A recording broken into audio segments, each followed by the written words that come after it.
স্রেফ কয়েকটা বদলি নয়, তারা বদল চেয়েছিলেন। তারা অভয়ার বিচার পাওয়ার পথে বাধা হিসেবে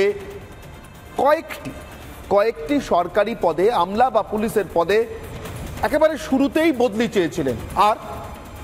আর যা চেয়েছিলেন সেগুলো আবার তারা বললেন স্পষ্ট করে, 1, 2, 3, 4, আর যা বললেন সেগুলো মানতে গেলে আমূল বদল দরকার। মমতা বন্দ্যোপাধ্যায় কি সে রাস্তাতে হাঁটলেন, নাকি ওই বদল রুখতে স্রেফ বদলির রাস্তায় হাঁটলেন? আমার আজকের অগ্নিবাণ।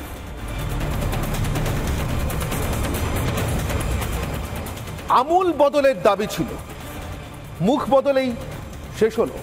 আমার সঙ্গে উপস্থিত যে অতিথিরা একে একে তাদের সঙ্গে আপনাদের পরিচয় করে দিয়ে, আমার একেবারে বাঁদিক থেকে থাকবেন আইনজীবী অনির্বাণ বন্দ্যোপাধ্যায়, ঠিক তার পরেই সৈকত গিরি, সিপিআই নেতা। আমার मीरा सफेद तुरंत खुले, भरपूर झाग दे और इसकी स्मार्ट साइंस दे स्मार्ट केयर और फ्रेशनेस। मेरी चॉइस मीरा सफेद। ঠিক ডান দিকে ডক্টর ইন্দ্রনীল খাঁ, চিকিৎসক এবং বিজেপি মুখপাত্র, এবং আমার একেবারে ডান দিকে বিশিষ্ট চিকিৎসক ডক্টর কাজল কৃষ্ণ বণিক। আমি ডক্টর বণিক আপনার কাছ থেকে শুরু করতে চাই। দাবি যা ছিল, যে বদল চাওয়া হয়েছিল, তার বদলে বদলি এসছে। এটা কি মুখ বদলেই শেষ হলো? বদলের দাবি ছিল। এটাই তো আসলে মানে আমাদের সকলেরই কোশ্চেন। আমরা চেয়েছিলাম যে তা কি পেলাম? একদমই না। আমরা চেয়েছিলাম যে সরকারি নিয়ম যা আছে সেই মোতাবেকই ব্যবস্থা গ্রহণ করা হোক, এবং চিকিৎসক সমাজের পক্ষ থেকে আমরা বারংবার যে কথাগুলি বলার চেষ্টা করেছি যে দুর্নীতি একটা আছে, এটা প্রতিষ্ঠিত সত্য, আজকে আপনিও গ্রহণ করে নিয়েছেন। সেই দুর্নীতিগ্রস্ত মানুষগুলিকে সরানো, এবং সরানো মানে পুরস্কার দেয়া না। আমাদের মনে হয়েছে যে বোধহয় কাউকে সন্তুষ্ট করার জন্য কিছু একটা করে দেখালাম, লালিপপ দেখানোর মতন করে ব্যবস্থা গ্রহণ করা হলো। আমরা চাই উপযুক্ত তদন্ত সাপেক্ষে সরকারি নিয়ম মোতাবেক ব্যবস্থা হোক, তাদের শোকজ করা হোক, তাদেরকে বলা হোক তারা কেন এই জাতীয় কাজগুলো করেছেন, এবং তারপরে তাদেরকে একটা ব্যবস্থা নেওয়া হোক। সেটা তো আমরা চাইছিলাম। আমরা তেমন চাইছিলাম না যিনি এক পোস্ট থেকে আর একটা পোস্টে যাবেন। বদলি আমরা চাইনি, আমরা চেয়েছিলাম বদল। সামগ্রিকভাবে এই যে দুর্নীতির আঁতুড়ঘর, এই আঁতুড়ঘরটাকে ভাঙে আমরা চাই যাতে দুর্নীতিমুক্ত একটা পরিবেশ হয়, যেখানে চিকিৎসক বা স্বাস্থ্যকর্মী বা সামগ্রিকভাবে সমাজের সমস্ত মানুষ ন্যায় বিচার পাবেন, সুস্থ স্বাভাবিক পরিবেশে তারা যে কাজের জন্য, যে পরিষেবার জন্য আসবেন, সেই পরিষেবা যারা দেবেন এবং যারা নেবেন, দুপক্ষই সন্তুষ্ট হয়ে বাড়ি যাবেন, এবং তাতে কোনো রকমের কোনো বিঘ্নের ঘটনা ঘটবে না। কিন্তু যারা কন্ট্রোল করবেন, নিয়ন্ত্রণ করবেন, তারাই যদি দুর্নীতিগ্রস্ত হন এবং তাদের যদি আটকে রাখার, আগলে রাখার চেষ্টা প্রশাসনের সর্বোচ্চ স্তর থেকে করা হয়, তার থেকে দুঃখের বা তার থেকে লজ্জার কিছু হতে পারে না। বেশ, আমি অনির্বাণের কাছে আসবো। অনির্বাণ, আমূল বদলের দাবি ছিল, বুক বদলেই শেষ হলো। কাজল বাবুরা অন্তত মনে করছেন তাই। জুনিয়র চিকিৎসকরা শেষ হলো মনে না করলেও এটা মনে করছেন শেষ হয়নি, অর্থাৎ তারা যা চেয়েছিলেন তা পাননি এখনো পর্যন্ত। জুনিয়র চিকিৎসকদের আন্দোলনের দাবি নিয়ে যদি আলোচনা হয়, তাহলে তাদের 5 দফার দাবিতে নির্দিষ্টভাবে যে প্রশাসনিক কর্তা, পুলিশ কর্তাদের পদ থেকে বদলি করা হয়েছে বা সরানো হয়েছে, তাদের দাবি এটাই ছিল যে পদ থেকে সরাতে হবে। আজকে কাজলবাবু তার মতো দাবি সাজিয়েছেন, সেটা তার ব্যাপার। কাজলবাবু কেন, যারা প্রেস কনফারেন্স করছিলেন মাত্র, তারা বলেন প্রশাসন বোধহয় বুঝতে পারিনি আমরা আসলে কি চেয়েছিলাম। তাহলে আবার বলছি, 1, 2, 3, 4 করে বললেন। তাহলে তারা সেদিন মিনিট সেকেন্ডে সই করলেন। এই বুঝতে পারা না পারা, কে কখন কোনটা বুঝছে, কখন কোনটা বুঝতে পারছে না, সেটার জন্য আলাদা তদন্ত করতে হবে সিবিআইকে। কারণ তারা প্রথমে লাইভ স্ট্রিমিং নিয়ে জেদ ধরলেন, পরদিন বললেন দরকার নেই, তখন বললেন মিনিটসে সই হলেই হবে, তারপর বসলেন নিজেরাই মিনিটসে সই করেছেন, তাদের তো কেউ ঘাট ধরে সই করায়নি।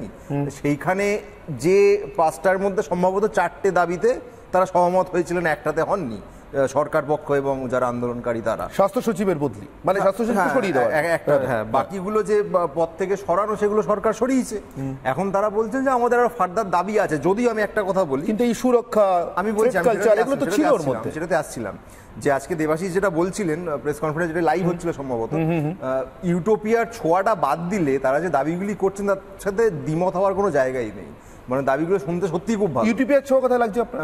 ইউটিউবের ছোঁয়াটা যদি একটু ডিটেইলে যাওয়া যায় তাহলে সেই ছোঁয়ার কিছু জায়গা পাওয়া যাবে। প্লিজ বলুন। তার কারণ হচ্ছে আমি অনির্বাণ এটা নিয়ে আলোচনা করতে চাই বলেই। না, সেটা ভালো। বদল না বদলি, আমি বলছি জিজ্ঞাসা করছি। ব্যবস্থার যে আমূল পরিবর্তনের প্রস্তাব তারা দিয়েছেন, এটা অত্যন্ত সাধু প্রস্তাব, এ নিয়ে আমার কোনো সন্দেহই নেই।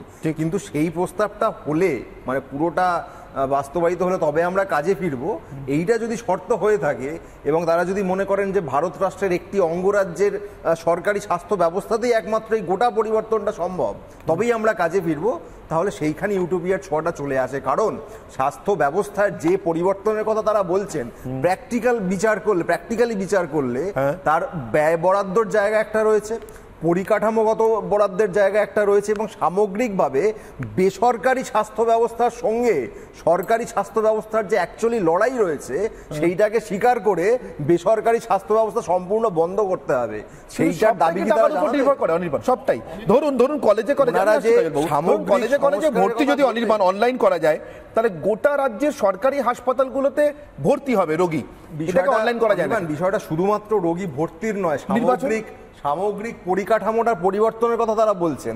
আমি বলছি এক এক করে তাদের দাবিগুলোর মধ্যে এগুলো ছিল। আপনি নিশ্চয়ই একটা দুটো দাবি আলাদা করে, তাহলে সরকার অন্তত এটার উত্তর দিক, এগুলো নিজের ক্ষমতায় করতে পারে, এগুলো কেন্দ্র টাকা না দিলে করতে পারবে না। তাতে তো জুনিয়র ডাক্তাররা বুঝতে পারে। কেন্দ্র বা রাজ্যের দিকেই যাচ্ছি না, আমি বলছি আপনি এইমাত্র বললেন কেন্দ্র ছাড়া।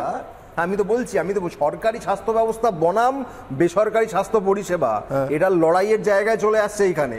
ওনারা যে পরিকাঠামোগত বদলের কথা বলছেন, এটা যদি করা যায় বেসরকারি স্বাস্থ্য ব্যবস্থা বলে কিছু আর থাকবে না। তাই কি কাজল বাবু? তাই কি? আমি আবার ইনুল খার কাছে আসবো। আমার সুস্পষ্ট বক্তব্য হচ্ছে, এই আন্দোলনের কোনো পর্যায়ে কেউ কখনো কোনোভাবে ঘুণাক্ষর বেসরকারীকরণের পক্ষে মতামত দেননি, মত প্রকাশ করেননি। আপনাদের সমস্যাটা হচ্ছে আপনারা আমরা সবসময় চাই সরকারি ব্যবস্থাকে তার মান কিন্তু জুনিয়র ডাক্তারদের আন্দোলনটাকে ছোট করে দেখানোর জন্য এই জাতীয় অবান্তর প্রশ্নের অবতারণা কেন যে করা হয় বুঝি না। দাবি ছিল, উনি যেটা বলতে চাইছেন, আমি ঠিক উল্টো, জুনিয়র ডাক্তারদের দাবিটা যেখানে এসে শেষ হচ্ছে, এটা অনির্বাণের ব্যাখ্যা।